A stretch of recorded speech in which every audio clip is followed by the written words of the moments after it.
आज की क्लास का विषय है चंद्रकालीन संपूर्ण कर व्यवस्था, 36 रकम 32 कलम का पूरा सच।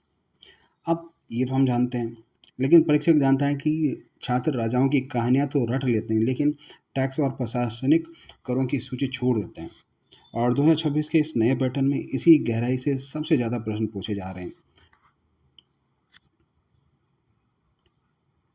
अब चंद राजाओं ने अपने विशाल साम्राज्य, सेना और मुगलों को दिए जाने वाले उपहारों का खर्च उठाने के लिए कुमाऊं की जनता पर 68 प्रकार के कर लगाए। अब आर्थिक नीति इनकी हम देखते हैं। जैसे 36 रकम 32 कलम, तो इन्होंने 68 प्रकार के टैक्स लगाए। 68 प्रकार के टैक्स क्यों लगाए, आप समझ गए हैं कि विशाल साम्राज्य था, सेना थी, मुगलों को दिए जाने वाले उपहारों का खर्च उठाना था, क्योंकि उनके पास उनसे हेल्प मिल रही थी उन्हें। तो खर्च उठाने के लिए कुमाऊं की जनता पर 68 प्रकार के टैक्स लगाए। और क्योंकि तराई भावर की जो जिम्मेदारी थी वो फिरोज शाह तुगलक ने गरुड़ ज्ञानचंद को दी थी, चंदों को दी थी, तो वहाँ से फिर कर भी देना था उन्हें। तो उन्होंने क्या किया, 68 प्रकार के टैक्स लगाए। लोक भाषा में इन करों के समूह को 36 रकम 32 कलम कहा जाता है। 36 रकम का मतलब था इस 36 रकम का मतलब है, इसका मतलब 36 प्रकार के नकद, यानी 36 प्रकार का नकद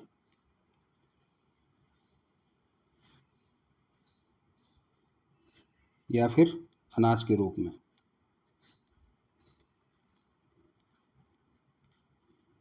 और 32 कलम का मतलब था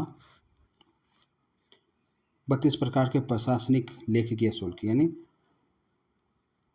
प्रशासनिक या लेखकीय शुल्क। अब ये होता क्या था लेखकीय शुल्क, यानी जैसे लिपिक, संदेश वाहक या अदालतों के नाम पर ली जाने वाली फीस, ये वो थी। बिना एक भी कर छोड़े परीक्षा के लिहाज से सबसे महत्वपूर्ण करों की विस्तृत जानकारी अब हम आगे बढ़ते हैं। सबसे पहला कर था जो जुड़े थे कृषि, भूमि व पशुपालन से रिलेटेड कर रहे हैं, से रिलेटेड कर। पहला आता है इसमें सबसे पहले सिरती कर। अब सिरती कर क्या है, ये शुद्ध रूप से नकद कर था। क्या था? नकद कर। क्या था ये? भूमि कर। ये मुख्य रूप से भूटिया व्यापारियों और तराई के किसानों पर लगाया जाता है। लगाया किस पर जाता था? भूटिया व्यापारियों पर प्लस तराई के किसानों पर।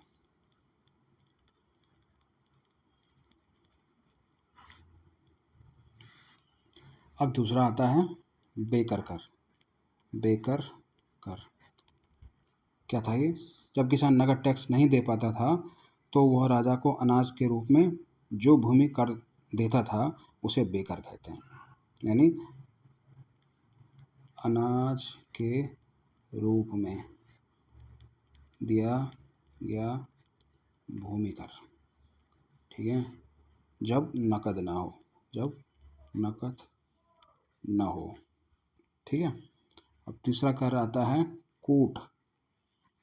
कूट कर क्या है? यह बहुत ही विशिष्ट था। फसल कटने से पहले ही सरकारी अधिकारियों द्वारा खेत का मुआयना करके अनाज का एक निश्चित हिस्सा राजा के लिए तय किया जाता था। इसे अग्रिम अनाज कर भी कहा जाता था।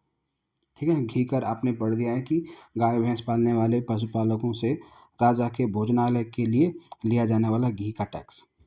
अब आता है चौथा, एक घृत कर था। घृत कर आप पिछली क्लास में देख चुके हैं। एक था मौ कर। गढ़वाली में बोलते हैं ना, कितने मुँह, मुँह में परिवार। जो चंद काल का गृह कर या प्रति परिवार पर लगाया जाने वाला कर था। मोह का स्थानीय अर्थ परिवार या चूल्हा होता है। ठीक है। और ये तो कर थे कृषि, भूमि और पशुपालन पे। अब और एक कर हैं जो लगते थे सामाजिक, जातिगत व आपातकालीन कर। आपातकालीन कर वो क्या क्या थे। उसमें सबसे पहले आता है मिझारी कर। मिझारी कर यह समाज के शिल्पकारों, अछूतों और डोम जाति के लोगों पर लगाया जाने वाला एक विशेष कर था। क्या था ये? शिल्पकारों पर प्लस अछूतों प्लस डोम जाति पर लगने वाला कर था ये। फिर उसके बाद आता है तांड कर। तांड कर क्या था? यह एक आपातकालीन या युद्ध कर था। क्या था ये? युद्ध कर या आपातकालीन कर। जब भी चंद राजा किसी अन्य राज्य जैसे गढ़वाल या डोट पर आक्रमण करता तो वह जनता से प्रति व्यक्ति 1 रुपये मांगा के रूप में जबरन वसूलता था। और तीसरा है इसमें रंतगली। रंतगली क्या है? राजमहल के नर्तकों, गायकों और शाही मनोरंजन करने वालों के वेतन के लिए जनता पर लगाया जाने वाला टैक्स था ये। यानी नर्तकों, गायकों, शाही मनोरंजन हेतु लिया जाने वाला टैक्स। ये हमने पढ़ दिया।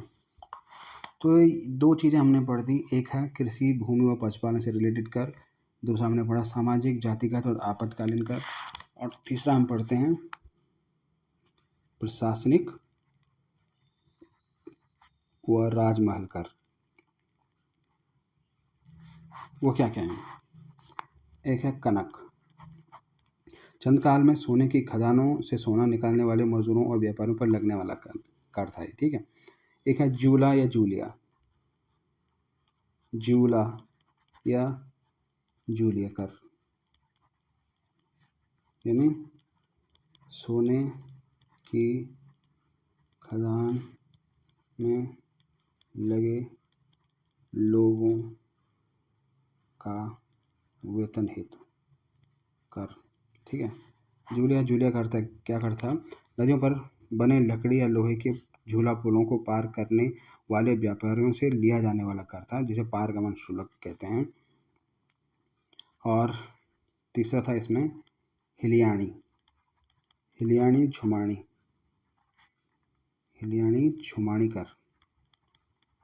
कर। ये क्या था? बरसात के मौसम में सड़कों और पुलों की मरम्मत के लिए जनता से लिया जाने वाला कर। और चौथा इसमें कचहरी कर। अदालतों जैसे न्यायावली और विस्तारियों में मुकदमा लड़ने या न्याय पाने के लिए लिया जाने वाला कोर्ट शुल्क। और अगर हम इसे भारत के परिप्रेक्ष्य में देखते हैं तो मराठों के समय भी 2 बहुत बड़े प्रसिद्ध कर थे, चौथ और सरदेशमुखी। जैसे चंद राजा युद्ध के समय मांगा कर लेते थे, वैसे ही शिवाजी महाराज बाहरी राज्यों से सुरक्षा के बदले चौथ वसूलते थे। मुगलों और सुल्तानों के मध्य के समय हिंदुओं पर जजिया धार्मिक कर लगता था और मुस्लिमों पर जकात यानी संपत्ति कर। चंद राजाओं ने ठीक उसी तरह समाज के वर्गीकरण के आधार पर मिझारी यानी शिल्प करों पर और सिरती जैसे करों का निर्माण किया। ठीक है। तो ये सारी चीज़ें हमने आज देख ली हैं। मिझारी कर भी हमने देख लिया है। अब अभी तक जो प्रीवियस जो क्वेश्चंस हैं, जो एग्ज़ाम में कितनी बार पूछा है, किस तरीके से पूछा है एग्जामिनर ने। सिरती किस प्रकार का कर था? नकद था। तांड किस प्रकार का कर, तांड किस पर लगाया जाता था? बुनकरों पर। और 36 रकम 32 कलम का संबंध किससे है? चंदवन से। और इन सभी जो क्वेश्चन हैं पिछले 10 सालों में यूके SSSC और यूके PSC की विभिन्न परीक्षाओं में 15 से अधिक बार पूछे जा चुका है इस तरीके के क्वेश्चन। अब नया किस तरीके से पूछ सकता है? अब परीक्षक सीधे 1 लाइनर न पूछकर करों की प्रकृति को आपस में मिलाकर गहरे कूट वाले सवाल सेट कर सकता है और करता है। जैसे वो पूछ सकता है कि चंद राजवंश की आर्थिक और राजस्व प्रणाली के संदर्भ में निम्नलिखित युग्मों पर विचार कीजिए। जैसे कूट क्या था? कूट था फसल उत्पादन से पूर्व अनुमान के आधार पर तय किया जाने वाला अनाज कर। मोकर क्या है? प्रत्येक परिवार या चूल्हे पर लगाया जाने वाला कर। मिजारी क्या है? केवल उच्च वर्गीय चौथानी ब्राह्मण पर लगाया जाने वाला धार्मिक कर। अब परीक्षक ने मिजारी कर ब्राह्मणों पर नहीं बल्कि समाज के निम्न वर्ग के शिल्पकारों और कामगारों पर लगाया जाता था। अगर गहरे कॉन्सेप्ट वाला छात्र इस जातिगत अंतर को तुरंत पकड़ लेता, अगर उसने डीप स्टडी करी होती और जो चीज़ आ सकती है एग्ज़ाम में वो चीज़ पढ़ी होती, तो एग्जामिनर इसी छोटी छोटी चीज़ों में तुम्हें फंसाता है।